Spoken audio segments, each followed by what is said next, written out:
आज का बाइबल का वचन यशाया का ग्रंथ अध्याय 40 वचन 1 से 11, प्रेरितों का चरित्र अध्याय 10 वचन 34 से 38 और आज का सुसमाचार सन लुकस के अनुसार अध्याय 3 वचन 15, 16, 21 और 22। यशाया का ग्रंथ अध्याय 40 वचन 1 से 11। तुम्हारा ईश्वर यह कहता है, मेरी प्रजा को सांत्वना दो, सांत्वना दो। यरूशलेम को धारस बंधाओ और पुकार कर उससे यह कहो कि उसकी विपत्ति के दिन समाप्त हो गए हैं और उसके पाप का प्रायश्चित हो चुका है। प्रभु ईश्वर के हाथ से उसे सभी अपराधों का पूरा पूरा दंड मिल चुका है। यह आवाज आ रही है, निर्जन प्रदेश में प्रभु का मार्ग तैयार करो, हमारे ईश्वर के लिए मैदान में रास्ता सीधा कर दो। हर एक घाटी भर दी जाए, हर एक पहाड़ और पहाड़ी समतल की जाए, खड़ी चट्टान को मैदान और कगार को घाटी बना दिया जाए। तब प्रभु ईश्वर की महिमा प्रकट हो जाएगी और सब शरीरधारी उसे देखेंगे, क्योंकि प्रभु ने ऐसा ही कहा है।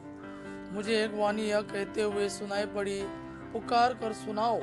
और मैंने यह कहा, मैं क्या सुनाऊं? सब शरीरधारी घास के सदृश है और उनका सौंदर्य खेत के फूलों के सदृश।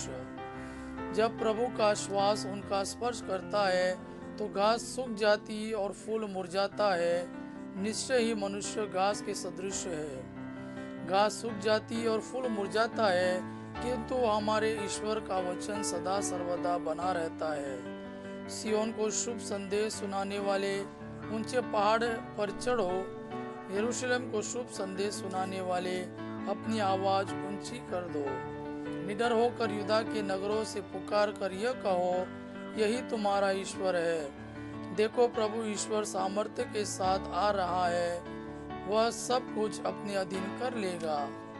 वह अपना पुरस्कार अपने साथ ला रहा है और उसका विजयोपहार भी उसके साथ है। वह गडरिया की तरह अपना रेवड़ चराता है। वह मेमने को उठाकर अपनी छाती से लगा लेता और दूध पिलाने वाली भेड़ें धीरे धीरे ले चलता है। आज का दूसरा वचन प्रेरित चरित्र अध्याय 10 वचन 34 से 38। पेतरुस ने कहा, मैं अब अच्छी तरह समझ गया हूँ कि ईश्वर किसी के साथ पक्षपात नहीं करता। मनुष्य किसी भी राष्ट्र का क्यों ना हो, यदि वह ईश्वर पर श्रद्धा रखकर धर्माचरण करता है तो वह ईश्वर का कृपा पात्र बन जाता है। ईश्वर ने इजरायलियों को अपना संदेश भेजा और हमें ईसा मसीह द्वारा, जो सबों के प्रभु है, शांति का सुसमाचार सुनाया। नाजरत के ईसा के विषय में यहूदिया भर में जो हुआ है उसे आप लोग जानते हैं। वह सब गलीलिया में प्रारंभ हुआ, उस बपतिस्मा के बाद जिसका प्रचार यूहन्ना ने किया था। ईश्वर ने ईसा को पवित्र आत्मा और सामर्थ्य से विभूषित किया और वह चारों ओर घूम घूम कर भलाई करते रहे और शैतान के वश में आए हुए लोगों को चंगा करते रहे, क्योंकि ईश्वर उनके साथ था। आज का सुसमाचार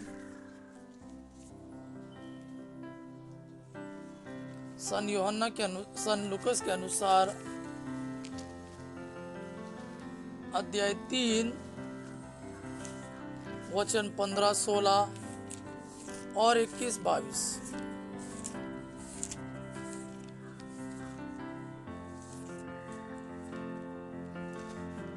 जनता में उत्सुकता बढ़ती जा रही थी और यूहन्ना के विषय में सब मन ही मन सोच रहे थे कि कहीं यही तो मसीह नहीं है।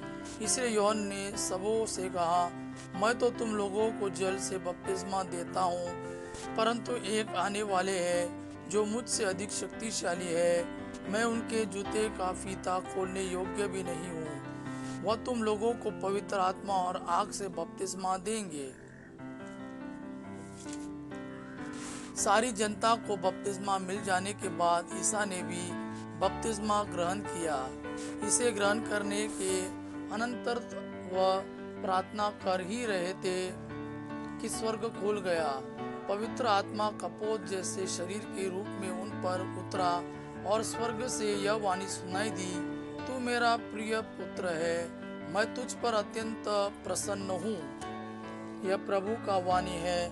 प्रभु को धन्यवाद। आबा पिता की महिमा और पुत्र यीशु का प्रेम आप पर सदा सर्वदा बना रहे।